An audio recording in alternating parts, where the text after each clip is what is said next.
This episode of Metatreks is brought to you by Audible.com, offering more than 180,000 titles for smartphone, tablet, and desktop. To get a free audiobook of your choice and to help Trek FM at the same time, visit audibletrial.com/trekfm. And also by Enterprise in Space, an international program of the nonprofit National Space Society. Find out how you can help science and education and become a virtual crew member aboard the NSS Enterprise Orbiter by visiting enterpriseinspace.org. Want to join the conversation and share your thoughts on this episode? Join the Babel Conference, our listeners group on Facebook. Just type BABEL into the Facebook search field. We look forward to seeing you there. This is Tim Russ, Lieutenant Commander Tuvok on Star Trek Voyager, and you're listening to Trek FM.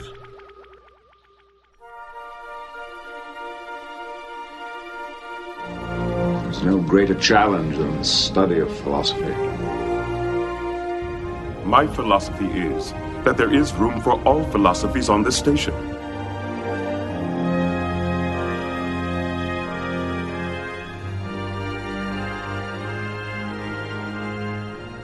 Well, welcome everyone to episode 76 of Metatrek's Trek FM show on Star Trek and philosophy. My name is Mike Morrison, and with me, as always, is my esteemed co-host Zachary Fruhling. Today we're going to be discussing the 5th season of Voyager in our continuing series on essential Trek philosophy. Zach, how are you doing today? Well, Mike, you and I have been doing Metatreks for almost 2 years now. We're creeping up on 2 years, but we are looking at 2 years of nearly total empty space ahead of us. So I'm trying not to let the everydayness, the ennui, the boredom of it all set. Are you tipping your hand, Zachary? It might be a nod to things to come. Okay. I've got some replicated curtains I hung up. I'm doing okay. Well, that might be a good segue to explain for those who may be listening to us for the first time or haven't had an opportunity to hear one of our Essential Trek Philosophy episodes in the past. We can explain a little bit about it. Our Essential Trek Philosophy lists, a lot of the shows on Trek FM do Essentials lists, but this is the only place where you're going to find essential lists based on philosophical content. So Zachary and I have gone through each of the series in reverse order. We started with the 4th season of Enterprise because that's the newest show, and we've worked our way backwards, and here we are on the 5th season of Star Trek Voyager. And Zachary, since you are the Star Trek Voyager guy, I know that this is going to be a really great discussion, and I know you're going to blow us all away with your insights on what qualifies as essential philosophy here from the 5th season of Voyager. I was actually really surprised at how short my list ended up being. I know you said you had to whittle down your list before we got started here recording, but I started out with a pretty short list. And season 5 is actually one of my favorite seasons of Voyager altogether, if not one of my favorite seasons of Star Trek altogether. And I was really surprised at how short my list actually was. It's not because of a lack of anything interesting in season 5. In fact, some of my favorite episodes in Star Trek are in season 5, and there are a great many interesting ideas, concepts, ethical dilemmas, but I really had to take a razor to my choices here for what counted as essential Trek philosophy. The best of the best, or the most essential things to watch if you're scouring all of Star Trek for philosophical concepts and topics. We should go ahead and say, Zachary, that as we discuss these episodes, we move along here in the podcast, we're not going to be discussing them in any length or depth. We're simply going to be mentioning a little bit about what the episode touched on as it refers to the philosophical content. So if you want to listen to an in-depth discussion about a particular philosophical idea, or occasionally we will hear on Metatrek's take on an episode of Star Trek and talk about it exclusively. Occasionally we examine species within the Star Trek universe or concepts, but not here on Essential Trek Philosophy. We're just going to be looking at an entire season of Star Trek and just making some distinctions within that season, what interests us as far as the philosophical content of particular episodes within the season. We're going to compile those and make a list. At the end of the episode, we'll go down through our Essential Trek Philosophy list for the 5th season of Voyager and let you, the listener, take it from there. Yes, the vast majority of our Metatreks episodes are in-depth discussions about all kinds of philosophical topics and ideas in the Star Trek universe. But every fourth episode of Metatreks, we thought it would be useful to give a survey, an overview of each season of Star Trek as a whole. If you're looking for just the highlights, where you should go if you're looking for the most philosophically interesting content in all of Star Trek. So, Zachary, before we dive in and start disseminating our lists, do you have any initial thoughts on Season 5 of Star Trek Voyager in its entirety? Well, like I said at the beginning of the show, my list is actually pretty short. I had a hard time finding a large number of episodes from Season 5 of Voyager that I would consider essential Trek philosophy. Like, out of all of Star Trek, you have to watch this if you're looking for essential Trek philosophy. On the other hand, Season 5 of Voyager is one of my favorite seasons, but largely because of the character interaction. I think in Season 5 of Voyager, you can tell that the actors have all become very comfortable with their characters. Character development is being fleshed out, and it's one of the most humorous, fun, casual, just outright enjoyable seasons of Star Trek for me. But again, it's not because of the philosophical content. You know, we're going to talk about some great philosophically rich episodes here in this episode of Metatreks. But that's not really why I like this season. I like the season largely for the characters. Zachary, you and I agree on a lot of things, but I have to say that I couldn't disagree more. This is not one of my favorite seasons of Star Trek. Really? No, it really isn't. And I'm not going to say that I hate it, but there are more episodes within this season. And I feel strange saying that because I started out with a list of 10 episodes. And I have to say also that not all of those episodes are episodes that I care for, but I couldn't really find fault with the philosophical content that's within them.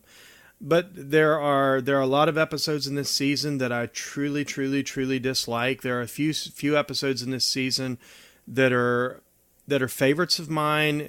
There's even one or two that I'd have to say would probably make my top 50 list. But the season as a whole seems to me very disjointed, and it occurs to me that there's a lot of ethical dilemmas that play and replay themselves out throughout this season. So I feel like I'm getting sort of the same story, the same ethical dilemma, just kind of regurgitated. And I think that's maybe why, even though there are some interesting ethical dilemmas in this season, I feel like that's why they don't make my list of essential Trek philosophy.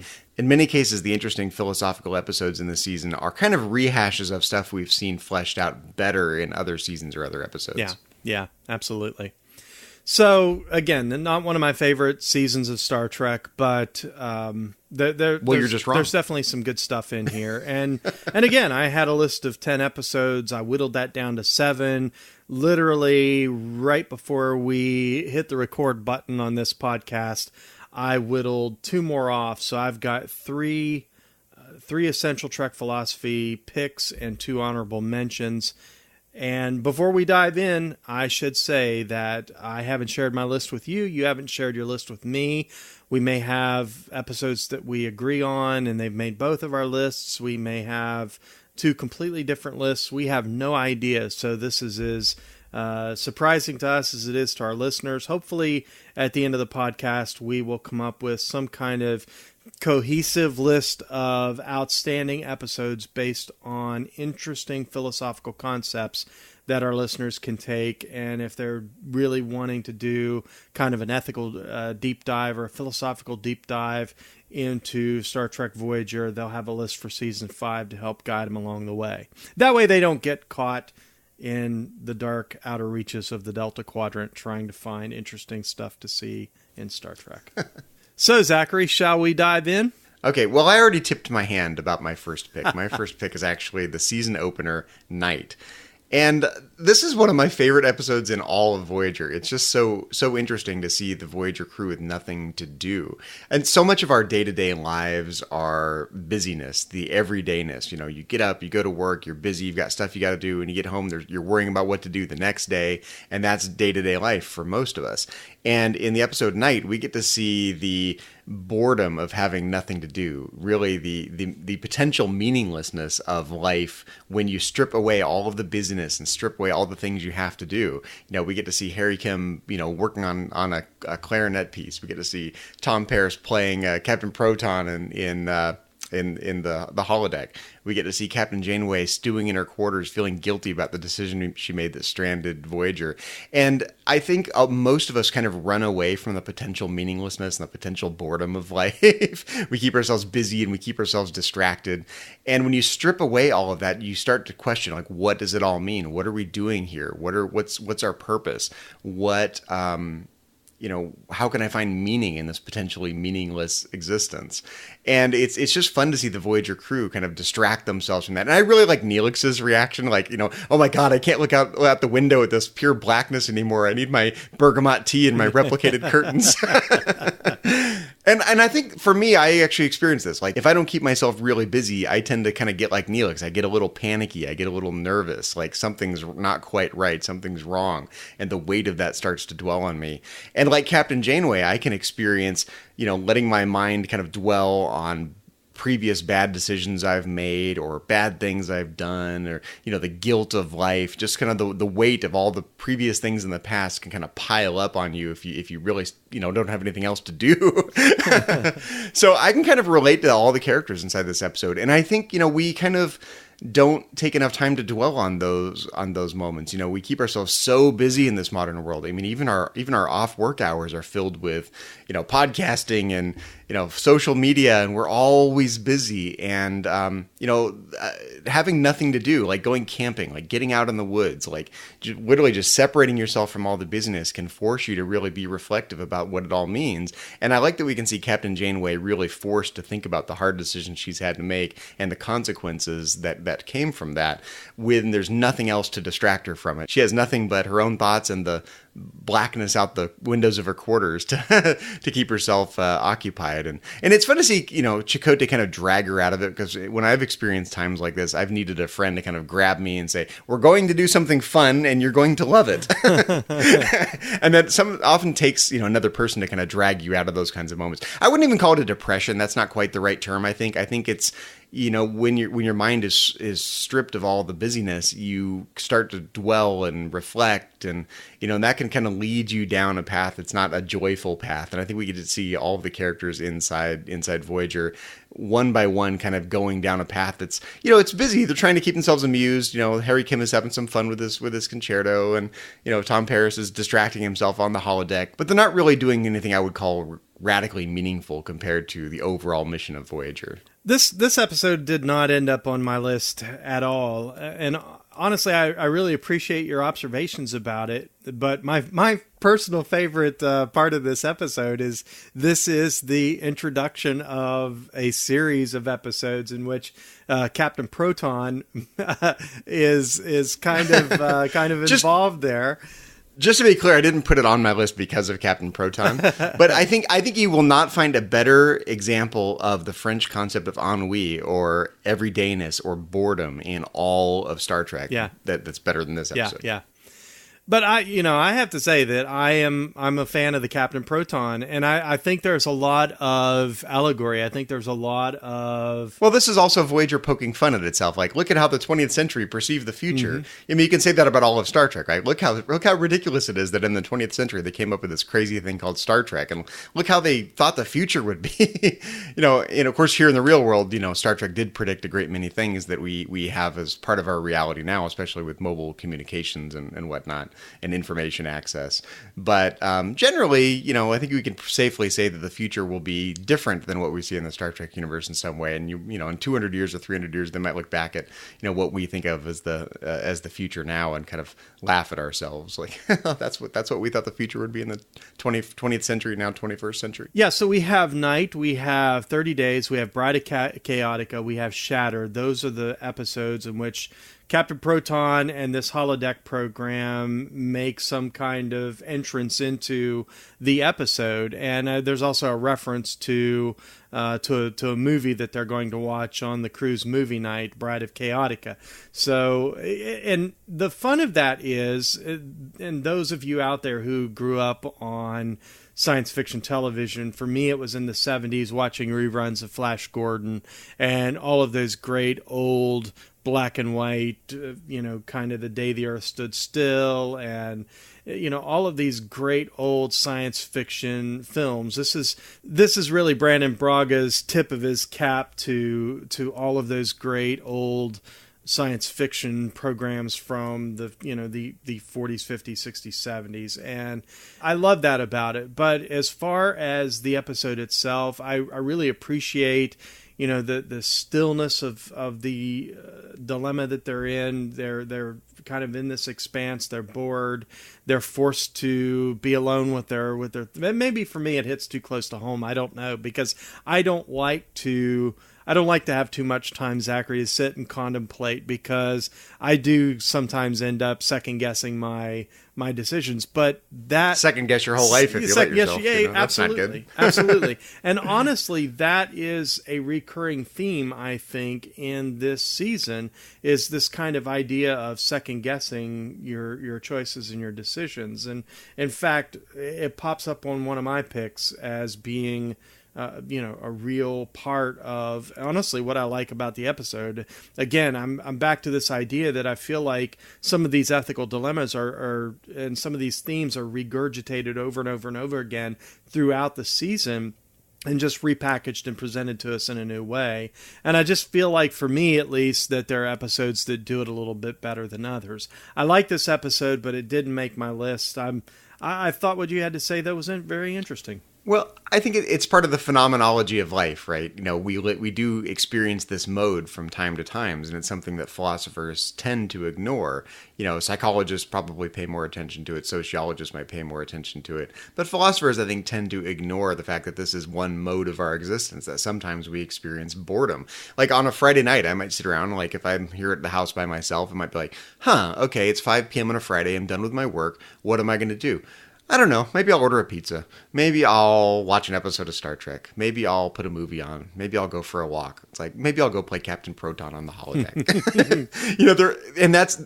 I'm not in that mode all the time, but there are definite moments where I experience either that kind of like, I think I'll just find something to occupy my time, like Harry Kim and Tom Paris are doing, or I'll be like Captain Janeway and just sort of start reflecting, and it'll be introspective, and that can either be a positive thing or a negative thing. And I've experienced these moments, and then before you know it, reality kicks back in. You got something to do on the weekend, or you're back to work on Monday, and you're back in day-to-day busyness. But those periods of business are punctuated by these periods of time where it's like, wow, I don't know what to do with myself. It's like, I've got no plans, nothing I have to do, no obvious meaning to my day, and I've got to find some way to fill my time. And it's thinking of 2 years of doing that. When the Voyager crew are looking at 2 full years of nothing to do because there's total emptiness for 2 years ahead in space. And it's a good thing they find a way out of the situation at the end of the episode.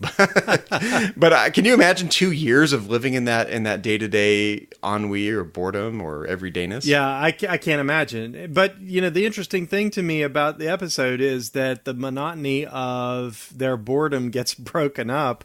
Well, finally, Captain Janeway's like, thank God I got to pick up a phaser rifle.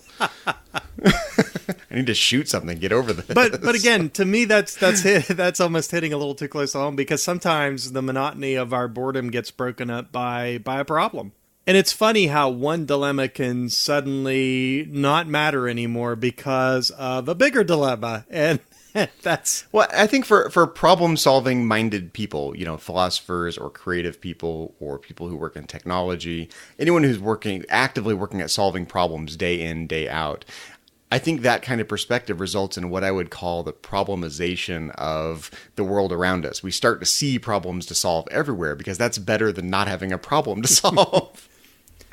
Well, and again, the problem to solve is to break up the monotony of boredom, because in that boredom they find themselves second guessing. And that happens to be kind of the theme and dilemma that we find in my first pick, which is the episode Timeless.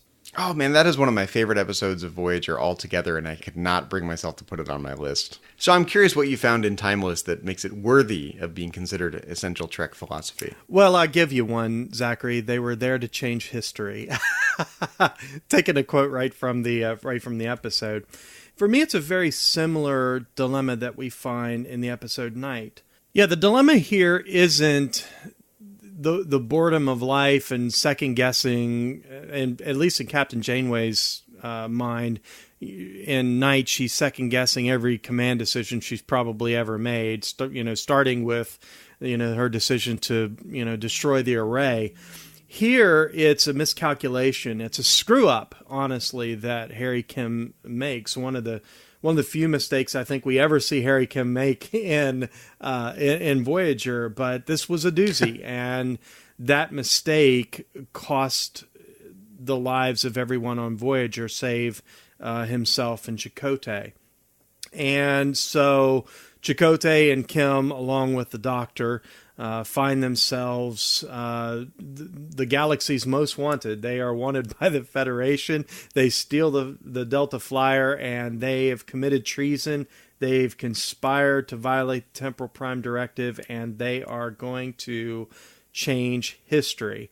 And I love the dialogue in this episode. I think as far as the writing's concerned, it was smart. I like the bravado of it in that episode, because what we see is a very risky attempt to tempt fate and think big and shoot for the impossible, and against all odds. And we see, Harry and Chakotay going for it, trying to tempt fate together and, revive their long lost comrades against all odds. It's kind of a crazy idea what they're trying to pull off in this episode, and just the chutzpah and the audacity of trying to send a message to the past to rewrite history and save their long dead comrades. It's kind of a crazy idea, and they're trying to pull off the impossible. And I really like that kind of attempt to take fate in their own hands and change all of their destinies for the better.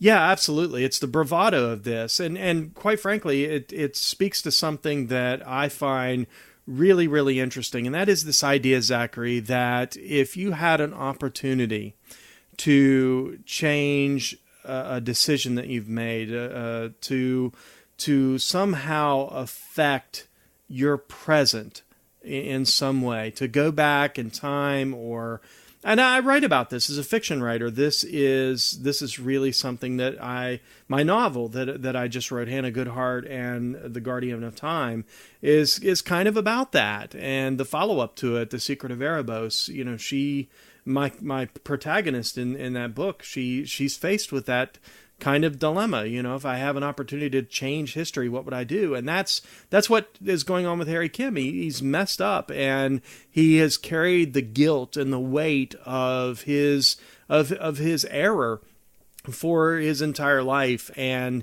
he's been given the opportunity, the power to somehow change it, or hopefully change it. He's not even sure. He's taking a risk, by doing it, and he's breaking laws, and they're fugitives. But he's willing to go through all of that to save the lives of the crew, to change that moment in history and hopefully the outcome, so that they can. He made it home, but his crew didn't. And I like you, I love the bravado of this. I love how bold it is in kind of dealing with that whole idea of, if I had an opportunity to change something, what would I do? Well, I think if my first pick, Night, was a good example of what life is sometimes like, I think this episode, Timeless, is an example of what life is never like.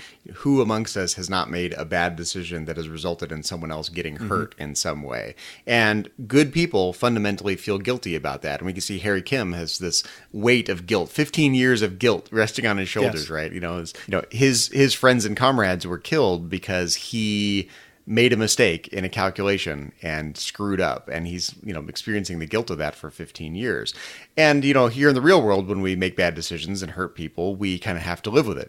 We very seldom get the chance to undo that kind of damage. But it's fun to see Harry Kim be a good enough person where, he doesn't just let the guilt eat away at him. He's like, I'm going to do something about it. Mm-hmm. And if that means, risking the state of the present for the benefit of trying to send a message to the past and rewrite history and undo the last 15 years, if I can find a way to pull that off, I'm going to do it. And I do like the bravado of it, but I think it shows that Harry is fundamentally a good person. He experiences guilt like anyone does when they make bad decisions, but he doesn't let that guilt eat him up to the point where he throws his whole life away. He is taking kind of a leap of faith to make the situation better. And I think that just shows that he's a fundamentally pure, good person, even though he makes mistakes like all of us do. Yeah, and one of the things that I really love about this is this fundamentally good person. I don't think there's anybody out there listening to this podcast that's going to disagree with that statement, Zachary. Harry Kim is a good person. The moment that we meet him, the very first time we meet him, way back in season 1, in the very first episode, I think he's this young cadet right out of the academy, and this is his first assignment, and he's young and he's eager, and he continues to be that young, eager, fresh face on Voyager. He's essentially a good person, and that mistake did something to him, and he's willing to break out of the character mold that we're used to seeing him in. Harry Kim, that we got to know during the first 4 seasons of Voyager, probably would never make the choices that he's making inside this episode. But it's the guilt and the weight. I mean, there's a line in there where the doctor says, hey, at least you weren't buried under 20 meters of ice. And Harry Kim says to him, you don't know how many times I wish I was. And I seriously doubt that anyone listening to this podcast is going to be able to relate to the idea of making a mistake that cost 150 lives. And I have to ask myself the question that if I were in a position like Harry, would I be willing to do really some unseemly things and make some what honestly are questionable choices in order to fulfill the goodness that is, at least for Harry Kim, in his heart? I mean, he is essentially a good person, and he's doing some really bad things in order to fulfill that goodness that's within him. Chakotay says, we're here to save 150 lives, our crew. And, Chakotay tells LaForge, if we succeed, we're going to save those lives. And that's the risk that Chakotay and Harry Kim are willing to make. And I think it speaks to, honestly, the goodness that's in both of them. Well, you could characterize the dilemma in this episode as kind of a classic utilitarian numbers game of sacrificing the billions of people who live in the present and the last 15 years of their lives and all the life and death consequences that have happened in the last 15 years for the sake of a smaller number of people, 150 particular people on Voyager, and weighing the special relationship that Harry Kim has to his comrades and friends back on Voyager versus his moral responsibility to the rest of the people in the Federation or in the galaxy. Even you can make it writ as large as you like, but basically you can kind of juxtapose you can juxtapose Harry Kim's moral responsibility to everyone in the present versus his special responsibility and loyalty to his 150 friends who passed away on Voyager. Yeah, it's not like a trolley problem. It is. I mean, it is a trolley problem. I suppose right? it is to some degree. But yeah, it's billions of people, around the Federation and around the Alpha and Delta quadrants, whoever's lives have been affected over the last 15 years by everything Voyager had done. Versus 150, a smaller number of people back on Voyager. So I think you can actually absolutely characterize this as a form of a trolley problem. Yeah. Okay. I was. It's the Delta Flyer problem. It's the Delta Flyer problem. Indeed, it is. And for the record, we found out that 7's translink frequency is 108.4423600. Oh, well, I'm going to tune that in on my Space Ham radio right now. see what kind of Borg I can contact. So Zachary, very similar problems in terms of second-guessing one's choices and decisions in life, and two completely different ways of dealing with that problem and telling that story. Well, I think this is just such a valuable takeaway about human nature in general. Good, competent officers make mistakes sometimes. Harry Kim is a good, competent. He's the poster child for a good ensign, right? And he makes a mistake that kills 150 people. Here in the real world, good people do bad things and they make bad decisions that hurt other people, and that does not make them fundamentally bad people. Just like making a mistake doesn't fundamentally make Harry Kim a bad officer. I think I'm constantly surprised at how easily we forget that good people do bad things. I think this episode can be a reminder that a good officer can make a really terrible decision or make a terrible mistake. And here in the real world, people who are fundamentally good people can still do really stupid things. So Zachary, what is next on your list? Okay, so my next episode is Drone. Okay. The very next episode following Night. And in this episode, if you remember, we get to see a souped-up 29th century Borg as a result of some transporter accident that fused the Doctor's hollow emitter with some of Seven of Nine's nanoprobes and resulted in a 29th century version of a Borg maturation chamber. And a souped-up Super Borg, who is referred to as One inside the episode. And there's only a small part of this episode that I think counts as essential Trek philosophy, but I think the beginning of the episode, when they first realize that a souped-up 29th century Borg baby is being incubated inside the science lab on Voyager, they have to make a decision. Do we let this Borg baby reach maturity, or do we terminate its life now? It reminds me of these kind of classic science fiction moral dilemmas where it's like, suppose you could go back in time and you could kill Hitler as an infant to save the lives of millions of Jewish people as a result, in the Holocaust. Would that be the right thing to do? And Captain Janeway really has to kind of make a decision. Do I let this Borg baby grow to reach maturity, given all the danger and the potential bad things that it could cause here on Voyager, the harm that it could do? Do I be proactive to prevent that potential harm, or do I take a risk and trust the potential of that new life form, however threatening it might be, because it's fundamentally a Borg? However threatening that new life form might be to us, do we trust that it still has potential to become a valuable member of the crew, just like Seven of Nine has? Or do I sort of do a preemptive Borg baby strike and take out the potentially dangerous Borg baby before it can assimilate anyone on Voyager? So I like the moral dilemma, and Captain Janeway refers to that dilemma as murder inside the episode. She says, "I don't want to give the order of murder," essentially, when she's discussing the situation with Seven of Nine. And she seems to have clearly placed that in the murder category. But, you could plausibly say that if you could go back in time and you could take out Hitler earlier before the Holocaust and save millions of lives, then that's probably the right thing to do, especially from a utilitarian standpoint, right? And a greater number of people versus a smaller number of people. The needs of the many outweigh the needs of the few, that kind of Vulcan utilitarian take on the situation. But Captain Janeway doesn't think of the situation that way. She thinks of it in terms of terminating another life as being a form of murder. You could possibly characterize this as kind of an abortion analogy, although I think that's probably less, more of a tenuous connection than the killing Hitler connection, given the fact that this new life form is a potential threat, an outright threat, because it's a Borg. Yeah. This was actually when I mentioned that I originally had a list of 10 episodes, and this was one of the first 3 that I whittled off of my list.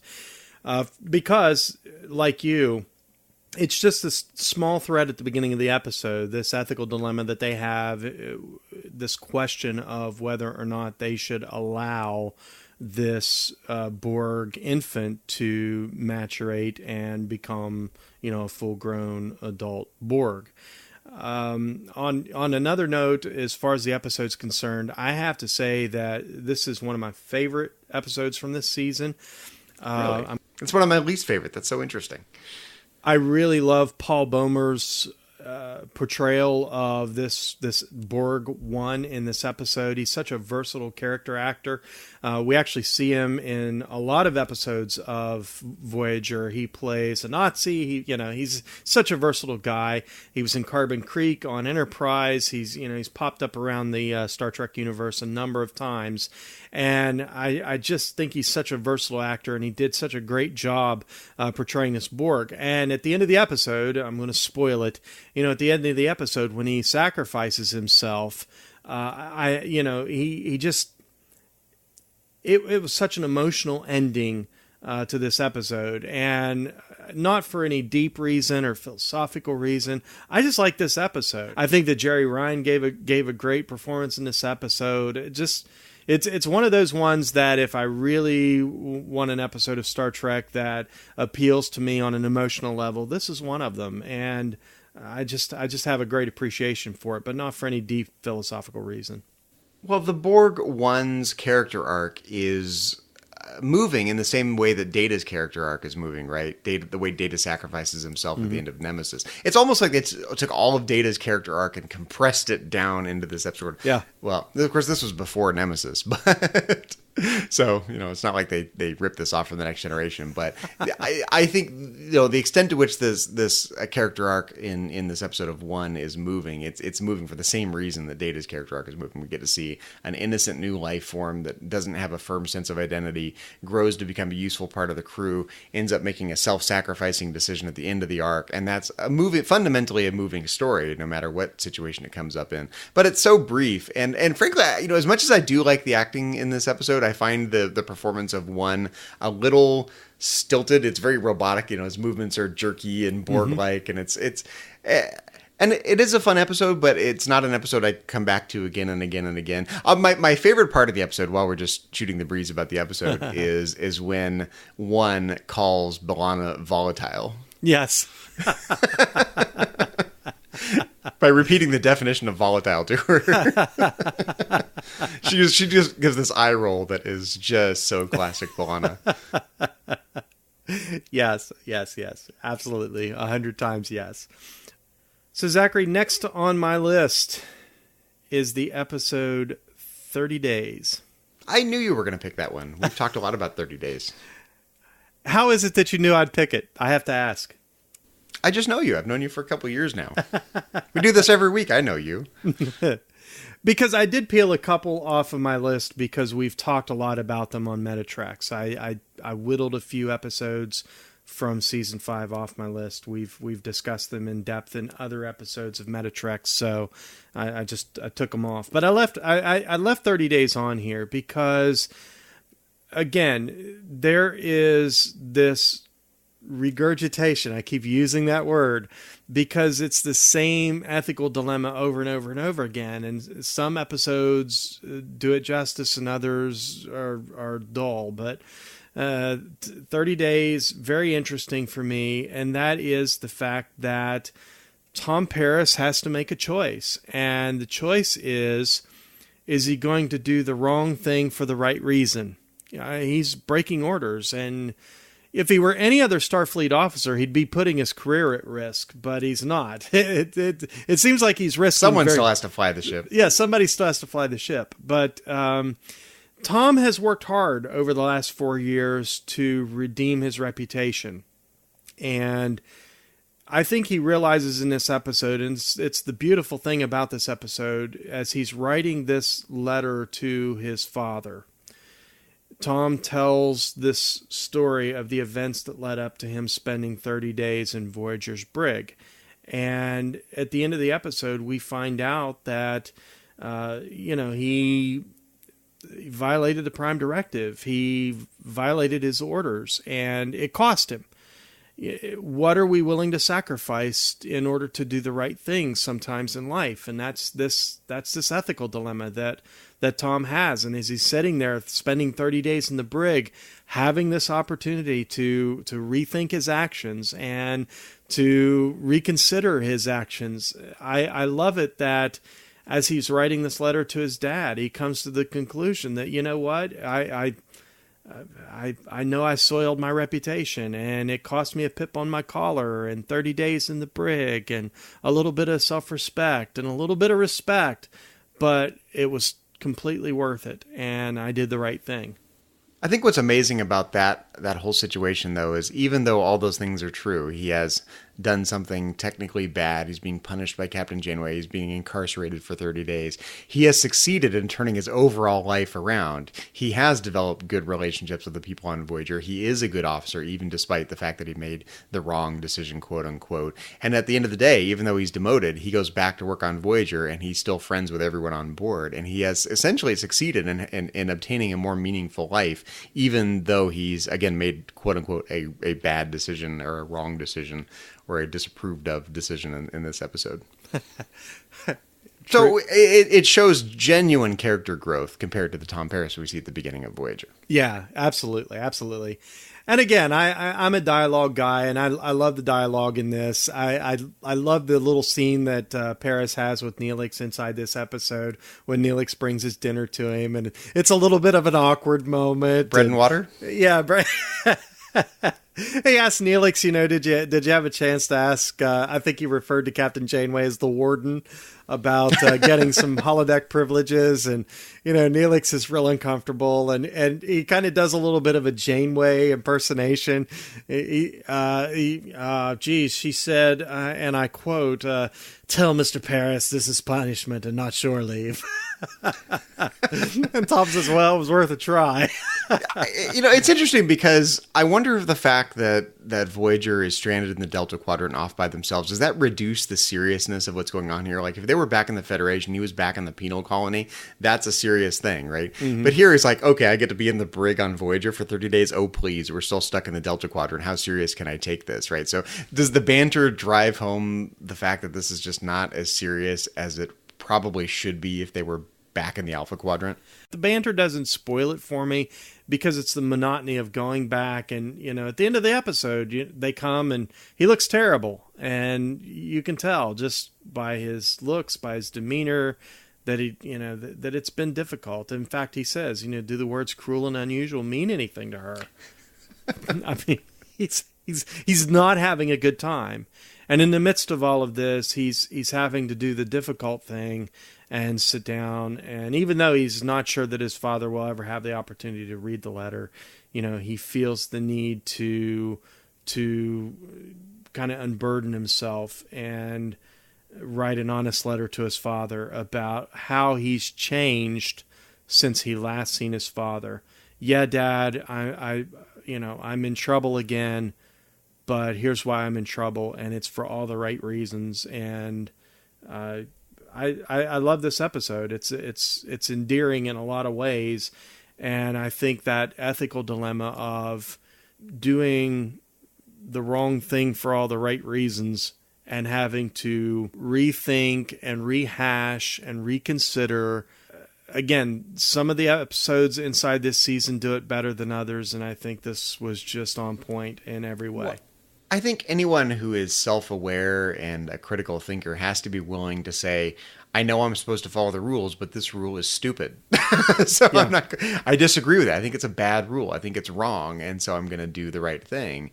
And even though there are usually consequences when you do that, I think it shows a level of awareness, and it doesn't even have to be moral thinking necessarily. In this case, it's a moral dilemma of some sort. But I think being willing to stand up and say, I think this is the wrong way to think about this. I think this rule is terrible. We should do something different in this particular instance for blah, blah, blah reasons. Shows genuine awareness and moral awareness and genuine critical thinking. It shows how complex Tom has really become. Yeah, and it's the complexity of his character inside this episode that I really like, because honestly, there are times when Tom's character is a little cartoonish, if I can use that word. Yes, tomfoolery. Tomfoolery. That's exactly right. And in reality, I think that, Tom comes from a penal colony. He's a bit of a rebel. He's complicated. He has a complicated past. He's, and so when I see that lighthearted writing of his character, it just doesn't really appeal to me in any great way. And I love episodes when we get to see a much richer, fuller kind of portrayal of Tom Paris. And this is one of those episodes that we get to see his little banter and his sarcasm, but we get to see that he's complicated and that he is, yes, a critical thinker. I think you're absolutely right there. And isn't that life? I mean, the choices that we make in life, they're not always black and white. And this is one of those beautiful episodes, I think, that really paints a picture of sometimes how gray decisions will be. And now I'm going to let the rebel in me come out a little bit. I'd have to say that throughout our history here in this world, I think sometimes the greatest moments in our history that have been just altering to the trajectory of time have been in those moments where good people did the wrong things for the right reasons. How do you think that being part of a command structure affects that moral situation? Like, all of us have laws and rules that we have to obey, and when we think those are wrong, we sometimes stand up to them. But Starfleet officers have all voluntarily chosen to obey the command structure, right? They have sworn to obey their commanding officer, essentially, and the commanding officer above that. And even if they disagree with a command decision, they have sworn an oath to abide by that structure and basically abide by the decisions, whether or not they agree with it for moral reasons or otherwise, right? Does that affect how we should view the rightness or wrongness of, quote unquote, breaking the rules? Because really, it's not just a matter of breaking the rule, it's a matter of breaking your own oath at that point as well. Mm-hmm. And, I have to say, Zachary, that I did ponder that point as I was compiling my list, because honestly, the writers had a decision to make in writing this episode, and that's who's going to be the character to break the rules. And they have a lot of really good choices. I mean, you think about it, Harry, I could see a great episode with Harry deciding to break the rules. That'd be out of character for Harry. Yeah, and frankly, we see an episode inside this season where Harry becomes the rule breaker. And frankly, Janeway says, I'm shocked, because if it were anybody else on my crew, I would have expected this, but not from you, Harry. And that's the episode, like, thanks a lot. The disease. Glad to know you view me as an 8-year-old. Yeah, exactly. And that's the episode, The Disease, if anybody's curious. Harry becomes a bit of a rebel inside that episode. And but you think about it, Torres, any of the Maquis crewmen, I mean, even Chakotay, for Pete's sake, they could have chosen virtually any of the Maquis characters on this show to be this character who broke the rules, who broke command and the command structure, who disobeyed Janeway's orders, who violated the Prime Directive, and they would have been fine. But the fact that they used Tom Paris, and they used it to demonstrate that he's thinking critically about these moral choices that pop up in life, and that it doesn't come easily for him to break the rules anymore. I think that's what's fascinating, and that's where we see the real character growth. Well, I think one of the most valuable things people in general can learn is that, yes, we live in a society with laws and rules and standards of behavior and whatnot, but all of those things were generally conceived of by someone who came before you, and that doesn't mean they're necessarily right. Right? So being able to think critically about any particular situation that comes up versus just relying on this rule that's already exists. What you don't want to be is a blind rule follower, right? That's not going to result in moral behavior all the time. It might result in predictable behavior, right? But it won't result in genuine critical thinking and genuine situational awareness. Picard says as much in an episode of The Next Generation, that Starfleet doesn't want a bunch of rule followers. It wants people who can analyze the situation and take judicious action in light of all the things that are unique to that situation. And, if you're just a blind rule follower, you might get very predictable behavior, but you're not going to be terribly self-aware. And occasionally those rules are not going to apply, and you'll end up making worse decisions as a result. Yeah. One final note, Zachary, about this episode. This is, as I mentioned earlier, another one of those Captain Proton episodes. And I think the writers did something really clever inside this episode with the whole Captain Proton shtick. And that is a real nod to, I think, what Star Trek is for me as a fan, and what I think Star Trek is for a lot of people as fans. And that is revealed in a conversation that he has with B'Elanna when they are kind of talking through the situation that they're in, and Tom says to B'Elanna, well, Captain Proton's not going to be able to save the day this time, is he? And B'Elanna says to him, what about Tom Paris?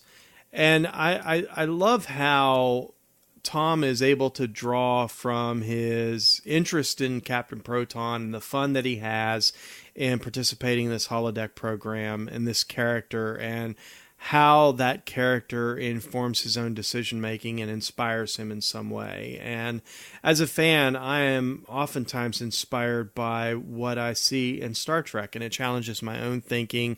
It stirs ideas and curiosities in me, and occasionally informs some of the choices that I make in my own life. And I think it's a beautiful way for art to imitate life, and I love the way they used Captain Proton in this episode. Well, this is the reason that we study history, the great figures of history with great dilemmas and great decisions, and this is the reason that we enjoy and thrive on great literature and watching great science fiction, great characters, in other words, right, who are faced with great decisions and make great actions in response to those decisions. It's because they give us models to emulate, or models to strive for when we're faced with similar situations. Like, you can imagine a difficult situation here in the real world where you're smack in the middle of a difficult dilemma or a difficult struggle, and you're like, this is a Captain Kirk staring down a Klingon warship kind of moment, right? That's why we look to the great figures. It's like you can make these analogies. Or like, this is Caesar trying to take Rome, right? These are great figures with great decisions. And I think we need those models, right? We need the confidence to say, I'm going to make a difficult decision because people before me have done it, or people I admire in a fictional world have acted in this way, and I want to be more like that. And without those models, I think we would struggle to find the confidence it takes to make difficult decisions. So, Zachary, that was the episode 30 Days. That was on my list, but not on yours. What's next on your list? So I picked Nothing Human. Ah. And you probably could have predicted that I would pick this one. Yes, and frankly, that was the one that I trimmed off my list simply because we've talked about it a number of times on Metatrex. We have, and if you remember, this is the episode where, some strange space alien life form has attached itself to B'Elanna, and in order to find a solution to this dilemma, how to separate this life form from B'Elanna's throat, essentially, the Doctor seeks the help of a hologram of Krell Masset, who is a Cardassian doctor who had performed some morally questionable experiments, but they need the help of this holographic doctor to resolve this dilemma.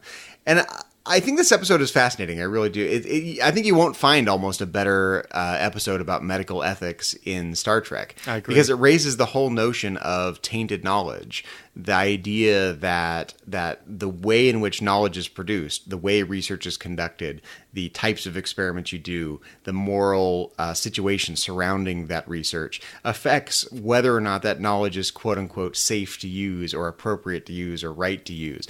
And I think that sounds so obvious, like, well, yeah, if you're doing these terrible experiments on animals or humans and that's resulting in this knowledge, we don't want to encourage that behavior because that would encourage future morally questionable research, which we want to discourage, right? On the other hand, you can say, well, once the knowledge has been produced, then why not use it, right? If we can save someone else's life with this knowledge, however that knowledge came into being, then saving someone's life is the right thing to do. So the whole notion of tainted knowledge is an interesting, almost specious concept to me. Like, how can a piece of knowledge be tainted? Like, why should the origin of that knowledge affect whether that knowledge is correct to use here in the moment when we can save people's lives with it?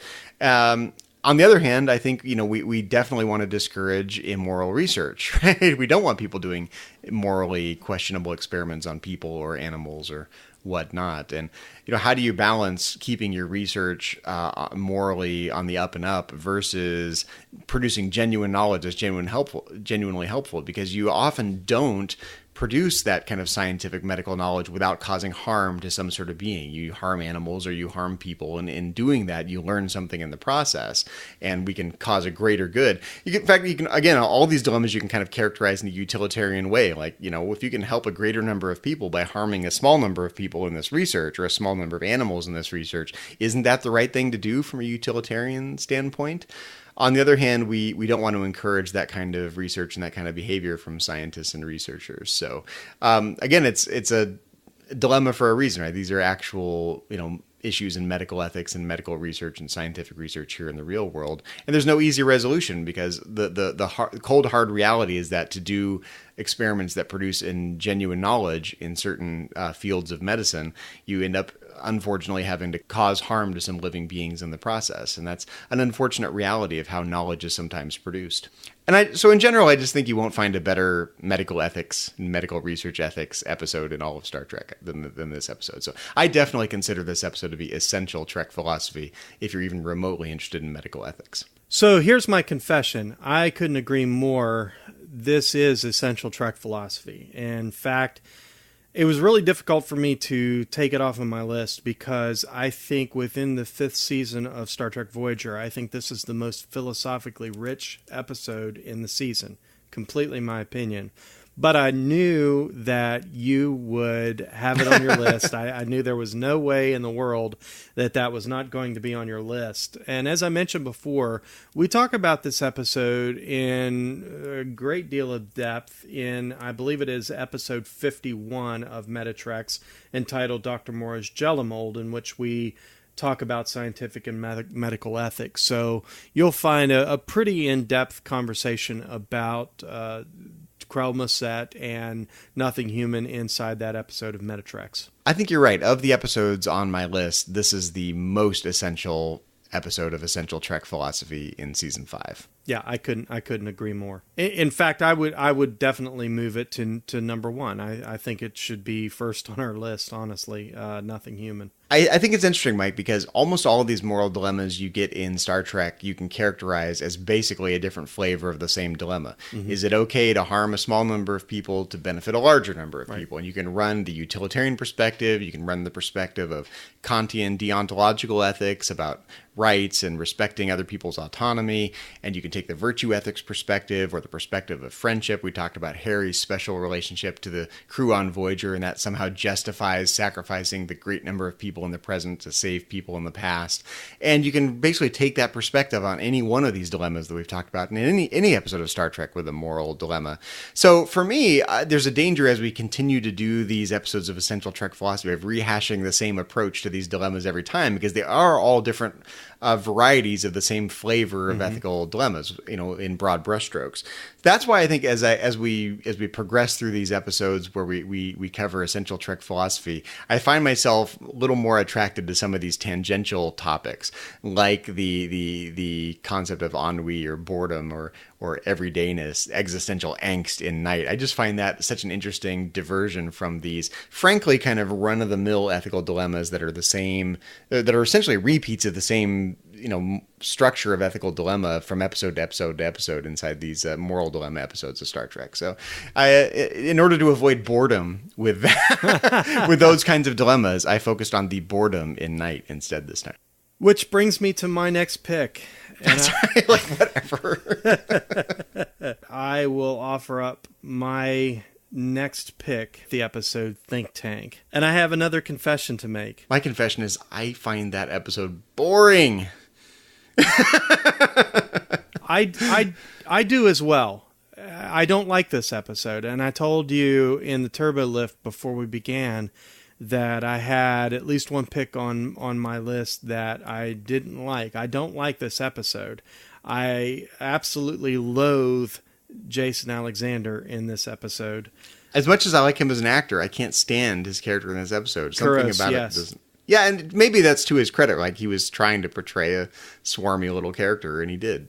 But here's what I find fascinating. You talked about these kind of tangential episodes, and this is one of those, I think.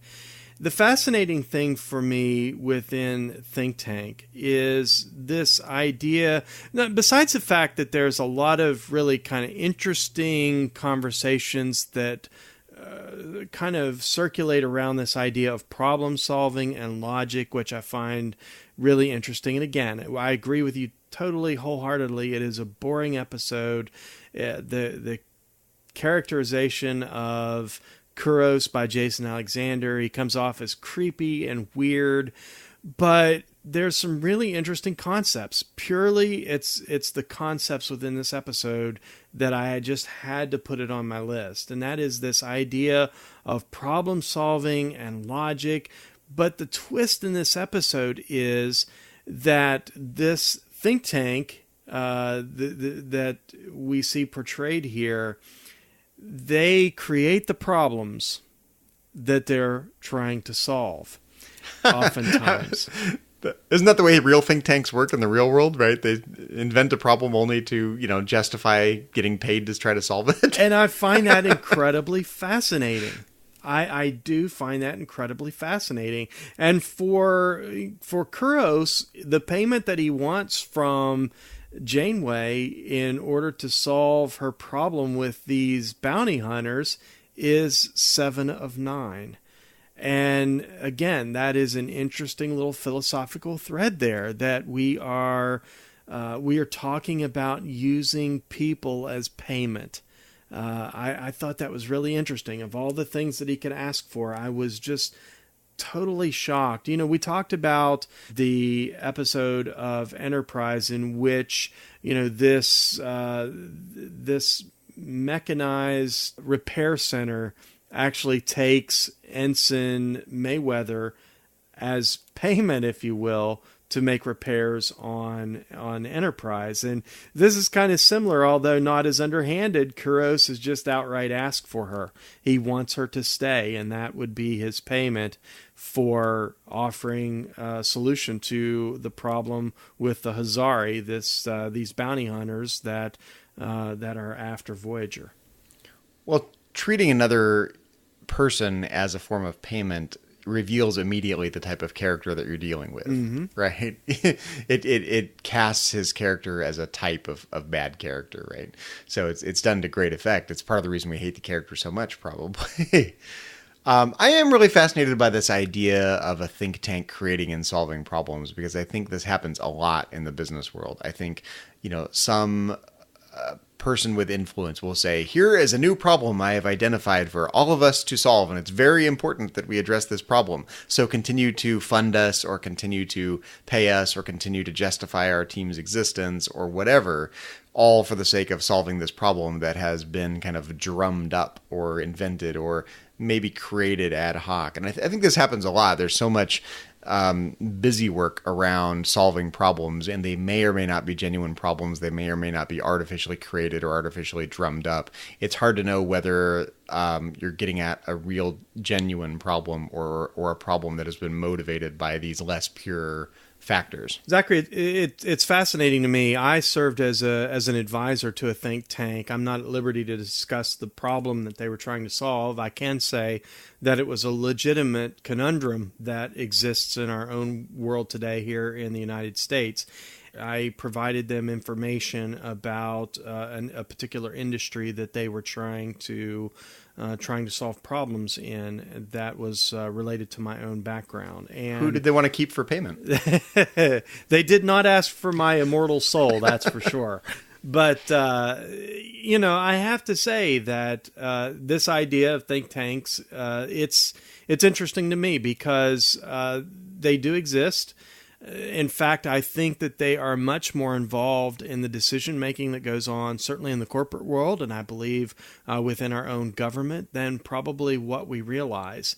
And unfortunately, I think, again, art imitates life here in the Star Trek universe.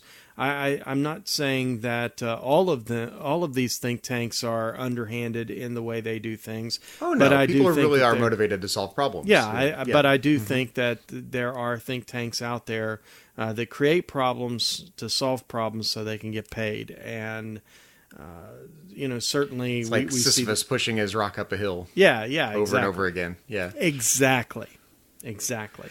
Now I'm thinking we should start our own think tank. There's something we got to get in on this racket. Well, what problem can we create that only we have the solution to? I don't know. We'll keep putting our heads together on that one. We'll think tank about the think tank.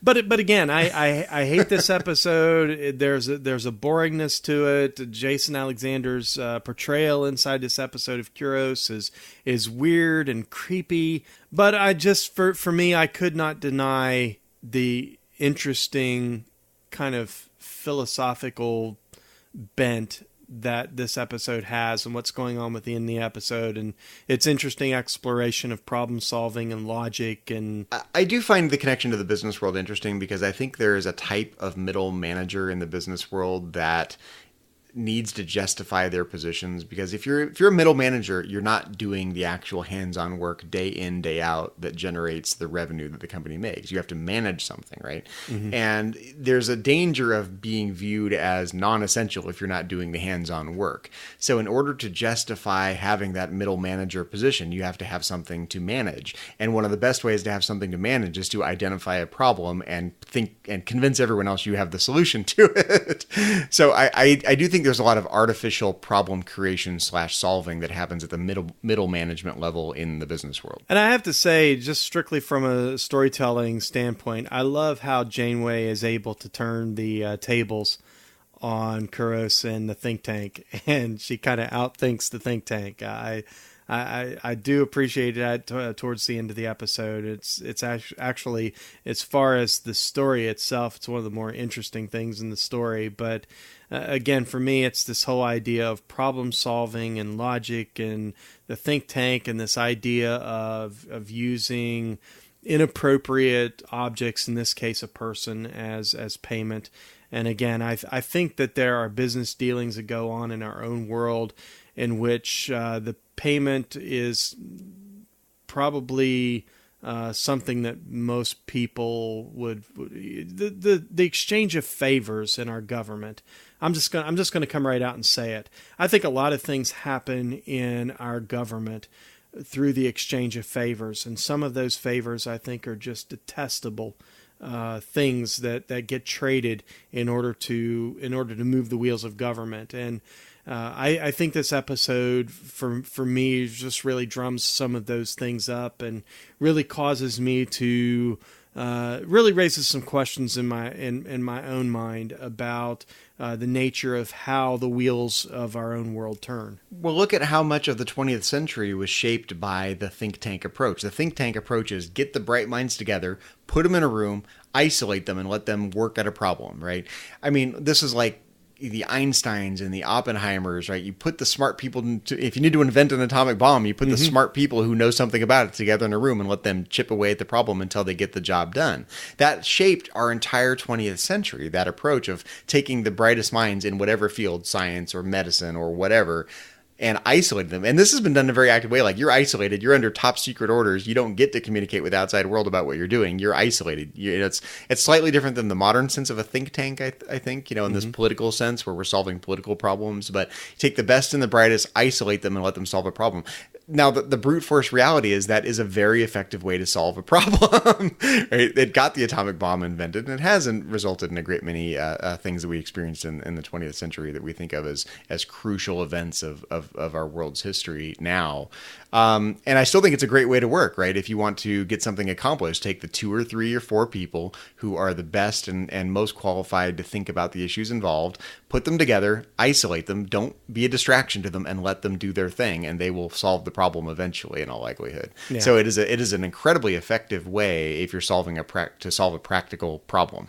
So, Zachary, knowing that each of us had 3 essential picks, we have come to the end of our main lists, and we each have at least one. I've got 2 honorable mentions. I have one. I thought we would just lightning round those real quick.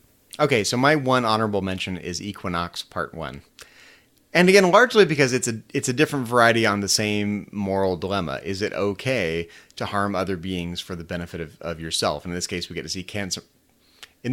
see Captain Ransom of the Equinox going down the slippery slope path of sacrificing the lives of these alien beings that are sufficiently different from human beings where they've depersonalized the entire situation, all for the sake of generating a new power source, fuel source, so they can get home a little faster. It's a pretty terrible moral decision. What I find fascinating about this variety of it is the slippery slope aspect, that it all started out very innocently, right? This being that they didn't understand materialized on the bridge, and it died, and then they figured out they could turn it into a power source, and that led to proactively killing the rest of these life forms, a form of murder for the sake of, continuing to generate this extra power source.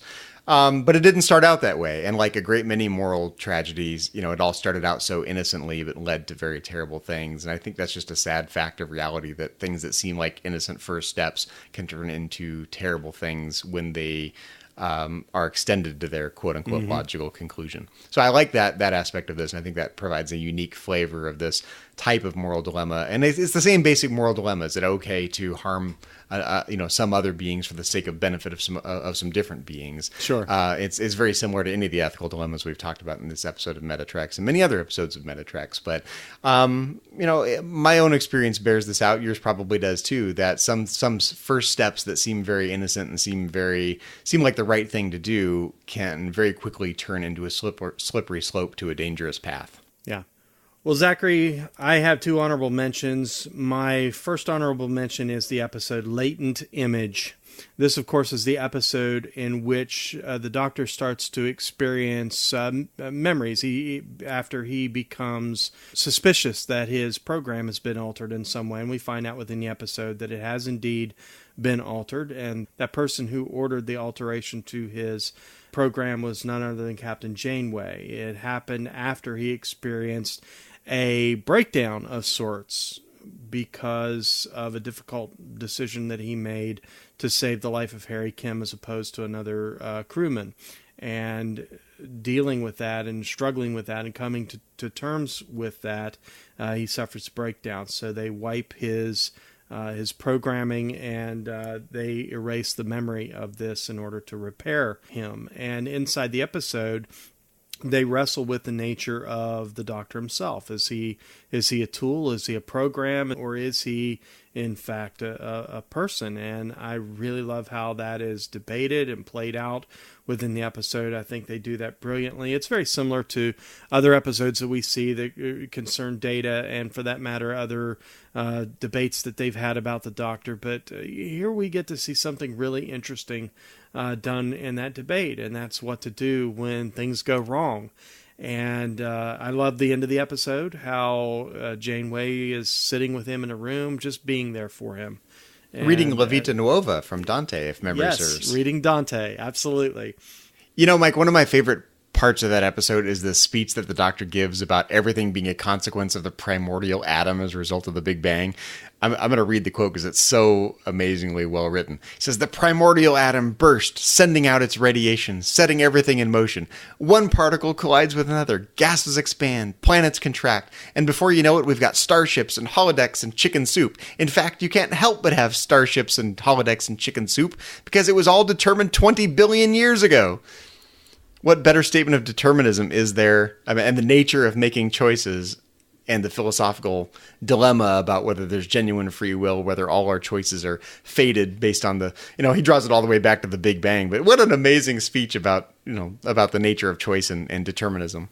Yeah, Zachary, this episode is so rich with dialogue. Not only just this continual reflection on determinism versus free will, but also the nature of human beings and life, and you can see the Doctor trying to, in the middle of this kind of identity crisis where he's having this breakdown, you can see him trying to reason away having to take responsibility for the choice he had to make, right? It's like, oh, well, it wasn't my responsibility because all my choices were fated based on the origin of the universe, right? Yeah. That's one path out of this dilemma that he's wrapped himself into, right? He's like, well, I'm not responsible for that choice because, no one has any genuine choice because it's all fated. That's one way out of that dilemma. It's fun to see the Doctor kind of spin his wheels on the various ways to avoid having to take responsibility for what is essentially at brute force a choice. Like, you have 2 patients, not both can live, they have an equal chance of survival. If you don't take action, they're both going to die, so you have to pick one, go left or go right. There's no logical way out of that conundrum. It's a matter of making a personal choice. and you can see the Doctor wrestling with that choice and the fact that there were life and death consequences. And he doesn't want to have to take responsibility for the death of the crew member that died. He says causality, probability for every action. There's an infinite number of reactions, and in each one of them, I killed her, or did I? And wow, I mean, what an exploration of this concept. And, when we talk about this kind of debate that they have about the Doctor himself, Janeway and 7 of 9 have this conversation, and Janeway says, hey, he's more like that replicator over there than he is like us. And, Seven says, I think he would disagree. So they're really two really great explorations inside this episode. Honestly, it probably should have been on my main list, but I left it off, and I kept it as an honorable mention. But this is a great episode that I think definitely deserves to be It's there. a tour de force of acting from Robert Picardo. I'm looking at the transcript right now, and there are so many lines that the Doctor has in this episode. Mm-hmm. I mean, it's talk the entire episode, and it's all Bob Picardo being an amazing actor. Yeah, he really gives a great performance in this episode. But I think all of our choices are like that. Every time we make a decision that leads to a bad consequence, our psychological reaction, I think, is to avoid taking responsibility for it. And that's what's going on here. The Doctor made a decision that he had to make. There was no avoiding making a decision. Choose one person over the other. Does one person live? Does the other person die? And, that led to a bad consequence that he doesn't want to take responsibility for. And every time one of us makes a decision that leads to a bad consequence, I think our innate reaction is to go, oh, that wasn't my fault. Of course I had to make that decision because blah, blah, blah, blah, blah, blah, blah. And we do the same kind of internal head spinning that the Doctor is doing outwardly in this episode. Well, and I think one of the things that really makes this so brilliant, and I keep mentioning this, this regurgitated problem throughout the season, we see it really again here. But the interesting thing about this is that it's the Doctor. This is a piece of technology, really, in essence, Zachary, that is wrestling with the nature of causality and probability and determinism, and it's fascinating because he can have a breakdown about something that oftentimes we as flesh and blood human beings take for granted. What I love about the choice that the Doctor has to make in this episode is sometimes you don't have enough information to make a decision, right? You have to make a decision and you don't have all the information. Each option seems, plausibly good, and you have to decide. And they've kind of boiled that situation down to its essence in this episode. It's literally life or death. There's literally two people. You can't save both. They've kind of, taken that concept and distilled it down into a microcosm for the Doctor in this episode. But I think a lot of choices in life are like that. You don't know all the consequences, and you don't know all the facts. Whether it's like a good example might be, which college should I go to, or which grad school should I apply to? It's like, well, they're all kind of the same when it comes right down to it, right? You just have to pick one, and you don't know what the consequences are going to be, and you don't really know all the factors that are involved. But if you don't start taking some action, you'll never get there. So you just start acting. And I think just a lot of life choices are like that. We just are forced to make decisions without all of the facts. So that's Latent Image. My other honorable mention, for no real deep reason, is the episode 1159. And I know that episode is not necessarily a fan favorite, but I have to say that, as you and I have mentioned many times on this podcast, that we are both lovers of genealogy and doing our own family histories and research. And this episode really kind of encapsulates that discovery of, trying to figure out your roots and where you come from. Janeway has been inspired and is most proud of an ancestor of hers, Shannon O'Donnell. And she celebrates her by saying that she is really the inspiration for her joining Starfleet. But she discovers that Shannon O'Donnell was not quite the person she believed her to be.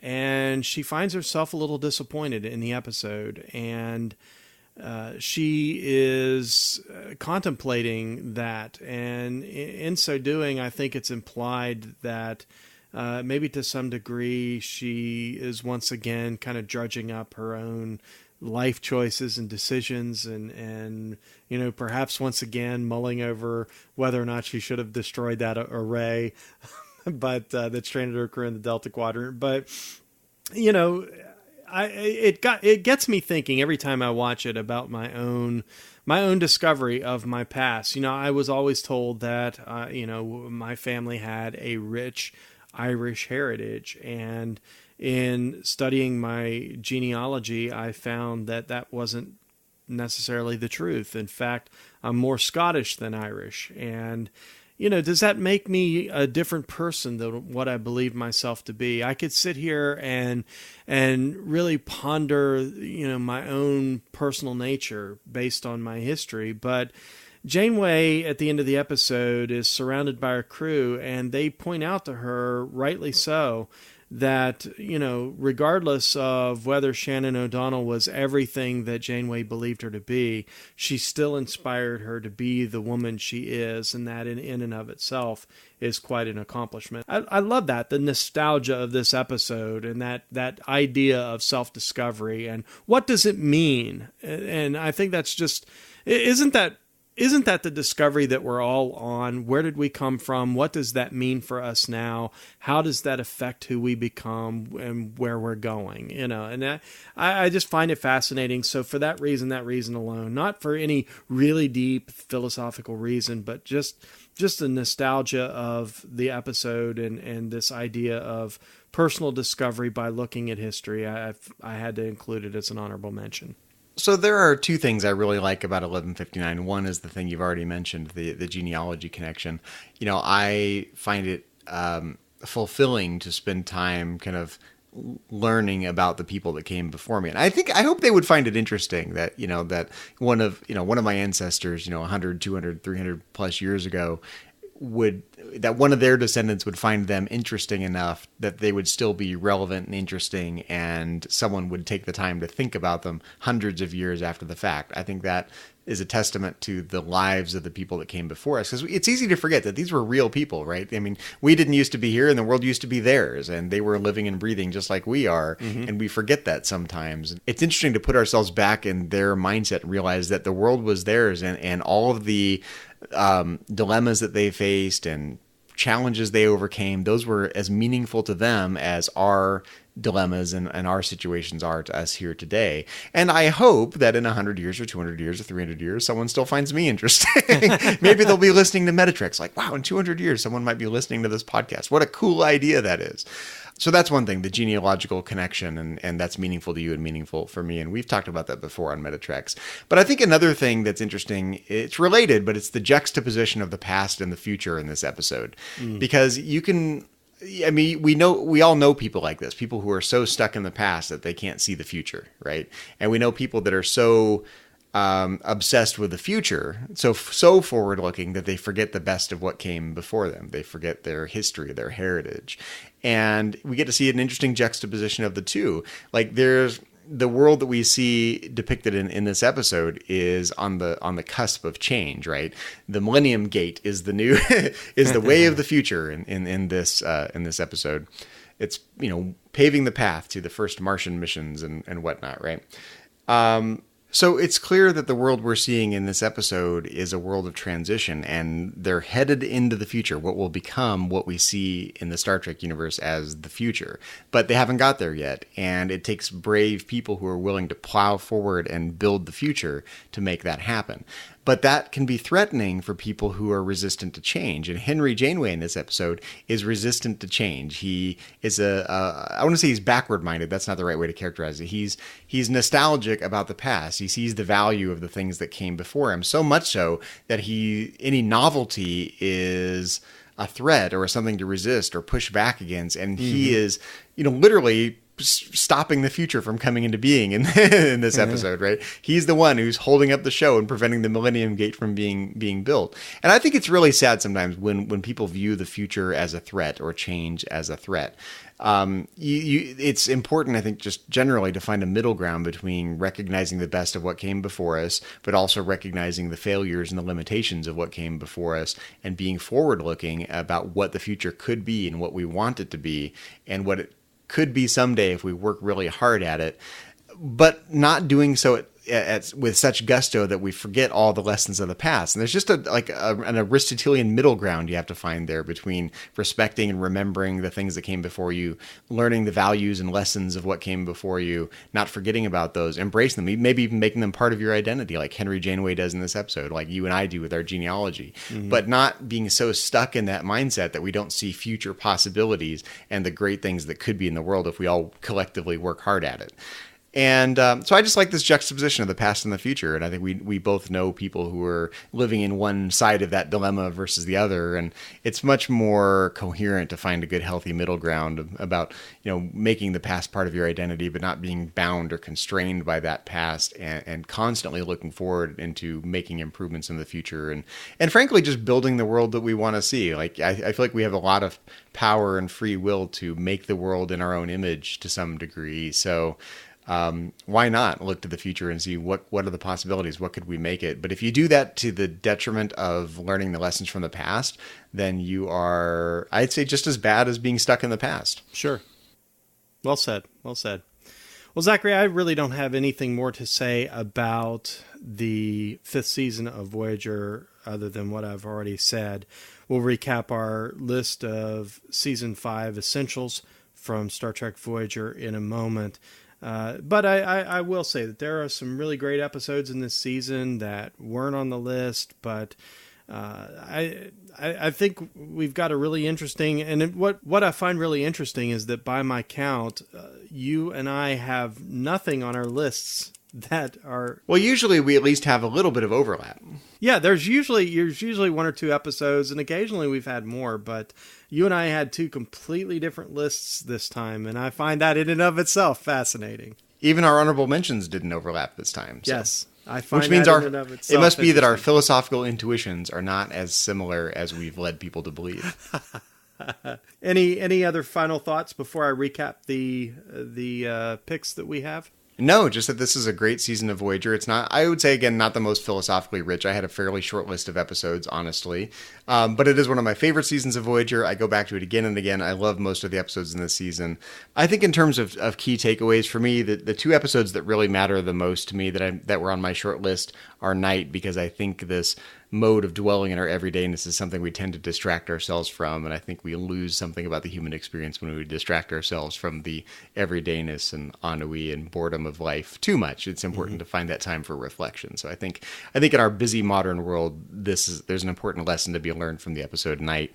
And in general, I think the most essential episode of Essential Trek philosophy here in Season 5 of Voyager is Nothing Human. It's the most concise encapsulation of all the issues related to medical ethics and scientific research that you'll find pretty much in all of Star Trek, I think. So it's really essential Trek philosophy. So the other episodes are great and important and interesting, but those are my two essential picks. I couldn't agree more. So to recap our Essential Trek philosophy list, we have Night, Timeless, Drone, 30 Days, Nothing Human, Think Tank, Equinox Part 1, Latent Image, and 1159. And that, listeners, is Essential Trek philosophy from Star Trek Voyager Season 5. That's quite a list, Zachary. It is. I'm actually really pleased that we had different picks, because I was worried my list was a little too short for this episode. So I'm glad you filled in the gaps for me. And I have to say that really for the first time, you and I have really disagreed about a season of Star Trek. You find this to be one of the best. I not so much. But again, there are some great episodes within this season. I agree with you wholeheartedly. Nothing Human really goes at the top of the list as far as interesting philosophical episodes. I probably should put Latent Image up on my main list, because for me it's one of those episodes I think that definitely deserves to be on here. I pushed it down to honorable mention in lieu of a couple of other episodes, but again, I think we chew on essentially a lot of the same dilemmas over and over and over again throughout this season, and some of the episodes did a better job than others, and but we have a great list for our listeners to digest and consider as they are doing their Star Trek rewatches.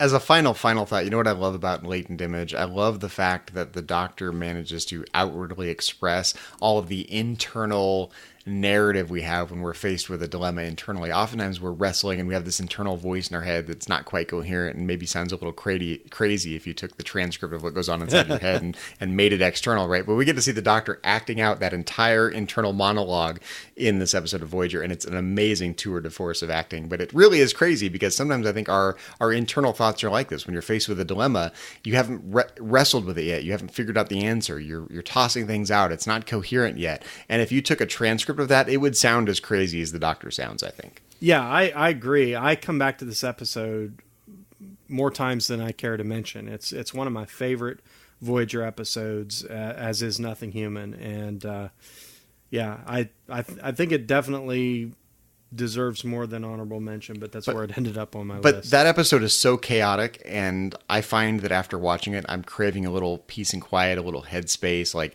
I want time in my quarters with my replicated curtains closed. I want a little bergamot tea. So I'm going to be like Neelix and go hide in my quarters and try to push out the existential dread of all of these dilemmas after we're done recording.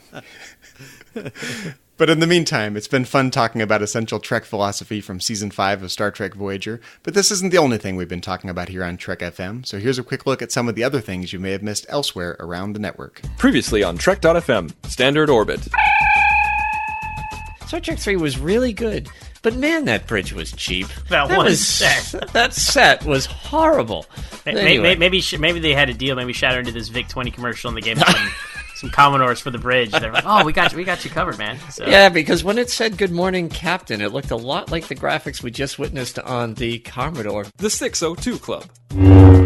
As I mentioned previously, completely blind, and not having known this history about him wanting to do a Tolkien-like world, I didn't get that at all. I mean, that's just nope. Continuing mission. Is a lot of fun. And I thought, okay, well, if I'm going to do that, if I'm going to get back into there, I'm going to make it something that everybody has always wanted to find out and see. Who would win if Kirk took on Picard? And let's just up the game a little bit. Let's throw in Janeway. Let's throw in Cisco. Hey, let's throw in Captain Pike. Why not? And introducing The Edge, a Star Trek Discovery podcast. What have you done out there on the edge of Federation space? Welcome to The Edge, Trek FM's brand new podcast where we dive into the final frontier of the newest Star Trek series, Star Trek Discovery, the first Star Trek series to be on air in 12 and a half years, something like that. And that's what else is happening on Trek.fm. Check out all of these shows and join the conversation about your favorite corner of the Star Trek universe and beyond. You'll find us wherever you get your podcasts. If you're an Apple user, be sure to hit the subscribe button in Apple Podcasts on the iPhone, iPad, Apple TV, or the desktop iTunes app to get the latest episodes as soon as they are published. And please leave us a star rating and a written review. If you're not an Apple user, we've got you covered as well. You can find our shows on Google Play Music, Stitcher, TuneIn, Spreaker, SoundCloud, Windows Phone, in most third-party podcast apps, and you can stream and download the MP3 file from our website or grab the RSS link as well. Well, we'd love to hear your thoughts on today's show, and there are many ways for you to share your thoughts with us. The best place to join in the larger conversation with us is in the Babel Conference, our listeners-only discussion group on Facebook. Just type Babel, that's B-A-B-E-L, into the search field on Facebook, and it should come right up. If you'd like to send us an email, you can use the contact form on our website at trek.fm/contact. Just choose Message to a Trek FM Show and select Metatreks. That will come right to us. You can also find the network on Twitter at TrekFM and on Facebook at facebook.com/TrekFM. Well, Mike, when you're not busy submitting payment for think tank services rendered, where can our listeners find you on the interwebs and around the Trek FM network? Well, Zachary, you can find me on Facebook. That's where I'm most active. I'm always glad to talk Star Trek and philosophy in the Babel Conference. On Twitter, my Twitter handle is @CMichael1701. I'm also occasionally on Instagram, CMichael1701, and you're always welcome to stop by and read my blog about my journey to publish my novel and a little bit about life. You can find that at cmichael1701.wordpress.com. And Zachary, when you are sitting in the dark corners of your quarters, sipping bergamot tea, where can our listeners find you around the network? Well, speaking of Star Trek Voyager today, you can find me elsewhere on Trek.fm as co-host of To the Journey, Trek FM's podcast dedicated to Star Trek Voyager, along with my two co-hosts over there, Kay Shaw and Suzanne Williamson. You can always find me in the Babel Conference if you'd like to talk about Star Trek and philosophy with me there, and you can find me on Twitter. My handle is just my name, at Zachary Fruhling. That's Zachary, Z-A-C-H-A-R-Y, Fruhling, F-R-U-H-L-I-N-G. Well, if you'd like to help us keep all of our shows coming to you each week, you can become a patron of the network through Patreon. Visit patreon.com/trekfm, that's patreon.com/trekfm to get all the details. Perks include early access to episodes, exclusive content, producer credits, and many more, all available through our special patrons website, The Patron Zone. It requires a great deal of time and money to produce, host, and distribute these podcasts each month. We really appreciate any support you can give us, and we hope you'll join the team. Again, you'll find all the details at patreon.com/trekfm. We'd also like to take a moment to acknowledge the rest of the Metatrex team from around the network. Specifically, we'd like to thank C. Brian Jones, the founder and publisher of Trek.fm, the head of our think tank, we might add. Our executive producers, Matthew Rushing and Kenneth Tripp, Aaron Harvey, our art director, Richard Marquez, our production manager, and Brandon Che Mutala, our Patreon manager. And a special thank you and a shout out to our three associate producers here on Metatrex. We'd like to thank Patrick Devlin. You can find him under the Twitter handle at MagicDrop5. Kay Shaw, my co-host over on To the Journey. You can find her under the handle at Choco Weeble. And Norman Lau. You can find Norm under the Twitter handle at Starfighter1701. And don't forget to check out Enterprise in Space, a project of the nonprofit National Space Society. Visit enterpriseinspace.org to find out more and to get your seat on the mission. And check out audible.com, offering more than 180,000 titles for your desktop or mobile device. To get a free audiobook of your choice, visit audibletrial.com/trekfm. Well, everyone, thanks for listening to this episode of Metatrex, a Star Trek and philosophy podcast. Until next time, when we will once again boldly go where no philosophers, or no think tank for that matter, have gone before.